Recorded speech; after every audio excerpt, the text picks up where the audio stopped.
mo kí wa lórúkọ Jésù Kristi níbikíbi tẹ́ bá ti láǹfààní àti máa gbọ́ mi lórílẹ̀-èdè àgbáyé. Mo ń gbàládùá lórúkọ Olúwa Ọlọ́run fún yín pé èní ọjọ́ ìṣẹ́gun, ogun ayé wa máa ṣẹ́ o, ogun iṣẹ́ wa máa ṣẹ́, ogun tó sọ wá dà láìmọ̀ ṣe, ogun yẹn máa disappear, ogun tó mú kí àwọn tó jẹ wá lówó má sanwó tán jẹ wá, àwọn tó yẹ kó ràn wá lọ́wọ́ tí ò jọ ràn wá lọ́wọ́, ogun yẹn máa ṣẹ́, ogun èṣù máa wọlẹ̀ láyé wa. Ọjọ́ kẹjọ oṣù kẹjọ Olúwa yóò fi ṣe ohun tó kàn láyé wa. Ẹ máa gbọ́, etí tó ń gbọ́ mi kò ní padà sọkún, ẹ ò ní gbàròyìn ìbànújẹ́, nǹkan ayọ̀ yín kò ní bàjẹ́ mọ́ yín lọ́wọ́ ni Olúwa wí. Hallelujah, Jésù jọba, hallelujah, Jésù jọba, Sátánì kò lè rówó mi gbà mọ́. Hallelujah, Jésù jọba, hallelujah, Jésù jọba, hallelujah, Jésù jọba, Sátánì kò lè rówó mi gbà mọ́. Hallelujah, Jésù jọba, hallelujah, Jésù ti jọba, hallelujah, Jésù ti jọba, Sátánì kò lè rówó mi gbà mọ́ o. Hallelujah, Jésù jọba. Níbikíbi tí Jésù bá ti gba ìjọba, kì í sí ànádànù níbẹ̀ mọ́. Underline this one. Níbikíbi tí Jésù bá ti jọba, kì í sí ànádànù níbẹ̀ mọ́. Once again, níbikíbi tí Jésù bá ti ń jọba, kò ní sí ànádànù níbẹ̀ mọ́. Nígbà tí kò sí Jésù nínú ọkọ̀, Bíbélì jẹ́ kó wá pé àwọn èèyàn bẹ̀rẹ̀ sí ní fi dúkìá wọn ṣòfò nínú ọkọ̀ tí Jónà wọ̀. Lóòótọ́ ìjì jà nínú ọkọ̀ Pétérù, ṣùgbọ́n torí pé Jésù wà nínú ọkọ̀ yìí, ìjì yìí ò lè borí. Màmá tó ń gbọ́ mi, bàbá tó ń gbọ́ mi, di eléyìí mú. Níbikíbi tí Jésù bá wà, kì í sí ànádànù níbẹ̀. Àyànfẹ́, ìdílé kan wà, nínú ìdílé yìí bàbá fò ṣánlẹ̀ lọ́sàn gangan ó kú, ìyá abẹ fò ṣánlẹ̀ lọ́sàn gangan ó kú. Wọ́n dá àwọn ọmọ mẹ́ta tí wọ́n bí sí àdánwò. Ìkíní a máa jẹ́ Màríà, èkejì a máa jẹ́ Màtá, ìkẹta a sì máa jẹ́ Lásárù. Bí ìwòye mi nínú Bíbélì, mo rí wípé àwọn mẹ́tẹ̀ẹ̀ta yìí ò tí ì lọ ní ọkọ tàbí ṣègbéyàwó. Ilé tí bàbá wọn fi ilẹ̀ kó tó kú náà ni wọ́n ń gbé. Wọ́n sì fi èyí ọkùnrin yẹn ṣe bàbá wọn. Wọ́n ń kàwé, wọ́n ń ṣiṣẹ́ wọn níwọ̀n tí wọ́n lágbára láti ṣe. Ṣùgbọ́n ní ọjọ́ kan, èyí tó jí ọkùnrin tí wọ́n ń wò bíi bàbá, lòun náà bá ṣàìsàn ráńpẹ́. Wọ́n lọ ilé ìwòsàn ìjọba, wọ́n lọ ilé ìwòsàn àdáni, ṣùgbọ́n òdo ló já sí fún wọn. Wọn ò láǹfààní àti gbé tọ̀ Jésù lọ níbi tó wà. Wọ́n ránṣẹ́ lọ bá Jésù, ṣùgbọ́n Jésù ò láǹfààní àti wá ní gbogbo àkókò náà títí tó fi jáde láyé. Lẹ́yìn tó jáde láyé, wọ́n sìnkú ẹ̀ lólómòóyò bí ìgbà tí wọ́n sìnkú ajá. Àwọn mọ̀lẹ́bí wọn wá jókòó tí wọ́n ń sùn tí wọ́n bá wọn dárò wípé nígbà tí èyí ọkùnrin ti kú báyìí, ṣé ẹ̀yin obìnrin ṣé ẹ̀ ní wá lọ bá àfẹ́sọ́nà yín kódà kó lè pa ìrònú rẹ lára yín. Wọ́n ń bá wọn ro sọ́tún ro sósì, gbogbo ìlú péjọpọ̀ tì wọ́n. Olúwa ní kí n gbàdúrà fún ẹnìkan, ìṣẹ̀lẹ̀ tó máa mú kán péjọpọ̀ wá kí ẹni kí ìbànújẹ́ lọ́sẹ̀ yìí, lóṣù yìí, lọ́dún yìí, lọ́jọ́ ayé ẹ, lórí ọkọ, lórí aya, lórí ọmọ, lórí iṣẹ́, lórí òwò rẹ. Olúwa ní kí n sọ pé ọ̀run ò ní fi àyè gba ìṣẹ̀lẹ̀ náà. Lẹ́yìn tó di ọjọ́ kẹrin, àwọn èèyàn kọ̀ wọ́n lọ o. Wọ́n ní bàbá àwọn ọmọ wọn yìí ò jẹ́ bẹ́ẹ̀, ìyá wọn ò jẹ́ bẹ́ẹ̀. Wọ́n bẹ̀rẹ̀ sí ní sọ oríṣiríṣi pé bàbá Lásárù mọ́mọ́ sùn lọ́rùn, yèyé Màtá mọ́mọ́ dẹ̀ sùn, kì máa ń ṣe àkókò àti sùn rè. ẹ jẹ́ ń pe àkíyèsí wa sí nǹkan kan.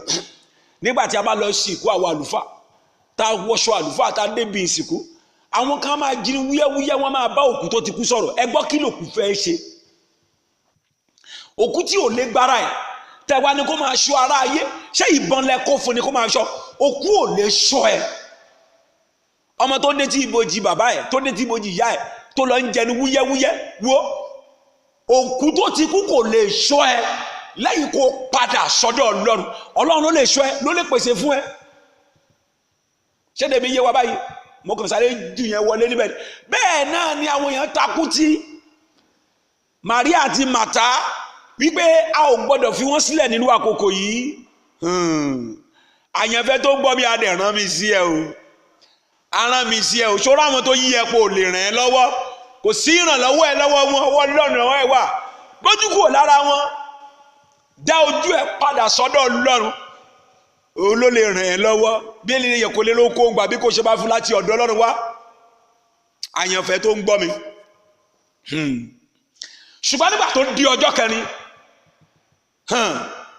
ọ̀rọ̀ tó ń gbénú ọ̀rọ̀ fọhùn, ọ̀rọ̀ tó wá bí àwòrán ènìyàn, ọ̀rọ̀ tí a rán láti gbáyé sílẹ̀ lọ́wọ́ ẹ̀ṣẹ̀, ọ̀rọ̀ tó ń kiri ṣoore, tó ń ṣoore kiri, ọ̀rọ̀ tó gbénú ọmọ ènìyàn fọhùn, ọ̀rọ̀ nípa ẹni tí a dá ayé àti ọ̀run, lẹ́yìn rẹ̀ tí a kò dá ohunkóhun mọ́. Ó ń rìn bọ̀ tàṣẹtàṣẹ, ó ń gbẹ́sẹ̀ bọ̀ wọlé tògótògó, ó kún fún agbára, ó wọ ìlú Bẹ́tánì wá. Bí ó ti dé Bẹ́tánì, ó tara ṣàṣà pẹ̀lú àwọn ọmọ ẹ̀yìn ẹ̀ 12, ó lọ sílé Màríà òun Màtá níbi tí wọ́n ti sọ àbúrò wọn nù. Ẹnìkan ń gbọ́ mi o. Ìrìn ògo, ìrìn ìtúsílẹ̀, ìrìn dáǹdè, ìrìn ìṣeláṣọ́, arúgbó ọjọ́ yóò rí wọnú ayé rẹ lọ. Ìṣẹ̀lẹ̀ fẹ́ ṣẹlẹ̀. Bí ó ti wọ ọbẹ̀ wá, Bíbélì jẹ́ pé àwọn èèyàn ń fi ṣe yẹ̀yẹ́ pé ìbájẹ́pọ̀ ti wà níbí, ìyanu ìbá ṣẹlẹ̀. Ṣùgbọ́n Jésù pe àwọn èdè fún Màríà àti Màtá, ó ní ẹ lọ sẹ́ńpẹ́, ẹ lọ mẹ́lò, ẹ fọwọ́ sáyà yín, ẹ lọ cool down. Èmi ni oníṣẹ́ ìyanu, èmi la fi ìjídìde Lásárù lé lọ́wọ́. Torí ẹ̀ ni mo sì ṣe wọ̀lú wá. Ẹ gbọ́, ẹnìkan gbọ́ mi, arán mi sí ẹnìkan. Ohun tí ayé fi agbára ayé pa lọ́wọ́ rẹ tó sọ ẹ́dá láì mọ̀ ṣe, ó gba àwẹ̀, ó gbàdúà, ó tà sí ẹni tí ò rí àdúà gbà. Olúwa ní kí n jíṣẹ́ pé ohun tí ayé pa, ohun tí ayé lù pa, ohun tí ayé jí lọ, ohun tí ayé bàjẹ́ nínú àjọ ayé rẹ, bí o bá rí àmì mẹ́ta ṣe, ó yá kó gba ìyè padà. Àmín, àmín, àmín lórúkọ Jésù. Olúwa ní kí n jíṣẹ́ fún ẹnìkan tó ń gbọ́ mi. Ìdí nìyí tí mo fi ń bá wa sọ̀rọ̀ láàárọ̀ lórí àkòrí tó pè ní His presence, that is the presence of God. The presence of God in everything you are doing is vital. Ìwàláyé Ọlọ́run. Ǹjẹ́ Jésù fi ìdí méjèèjì jókòó nínú ayé ẹ? Tí o bá fi ìdí méjèèjì jókòó nínú ayé ẹ, ìjì máa dé. Tí ìjì bá dé wà níṣòro. Ǹjẹ́ Jésù fi ìdí méjèèjì jókòó nínú ìgbéyàwó ẹ? Ǹjẹ́ o gba Jésù láàyè? Ṣé ìṣe bọ́sikọ́tà ayé ẹ ló fi Jésù sí? Àbílẹ̀ gẹ̀tìmá ló fi Jésù sí? Kíṣìn ló ní kí Jésù dúró sí pé kò lẹ́tọ̀ọ́ láti wọ bẹ́dúrúmù ẹ? Ǹjẹ́ Jésù fi ìdí méjèèjì jókòó nínú ayé ẹ? Ẹ máa wò ó, máa sọ nǹkan 4, 5, 6 tó ṣẹlẹ̀ nígbà tí Jésù ráàyè wọlé Lásárù, tó ráàyè wọlé Màríà àti Màtá tí bàbá wọn fi sílẹ̀. Nǹkan àkọ́kọ́, bí o bá fi Jésù láàyè láti wọnú ayé ẹ, tó bá wo John 11:40-45 ni màá ti mú àwọn nǹkan wọ̀nyí jáde. Àkọ́kọ́, ògo tó sọnù a ó dá padà. Jésù sọ fún Màríà pé èmi sọ fún ọ pé bí o bá gbàgbọ́ ìwọ yóò rí ògo Ọlọ́run. Psalm 126:1, ó ní a dá ìkólọ Síónì padà, ó ló dàbí ìgbà tí wọ́n ń là àlà. Bí o bá jẹ́ kí Jésù fìdí méjèèjì jókòó nínú ayé ẹ, ògo tó sọnù lọ́jọ́ sí a ó dá padà. Ìkejì, bí o bá jẹ́ kí Jésù fìdí méjèèjì jókòó nínú ayé ẹ wo egungun gbígbẹ rẹ yóò gba ìsọjí. Your dryness shall receive a revival because he is the owner, the architect, the author of revival. He possesses the revival that your dryness is waiting for.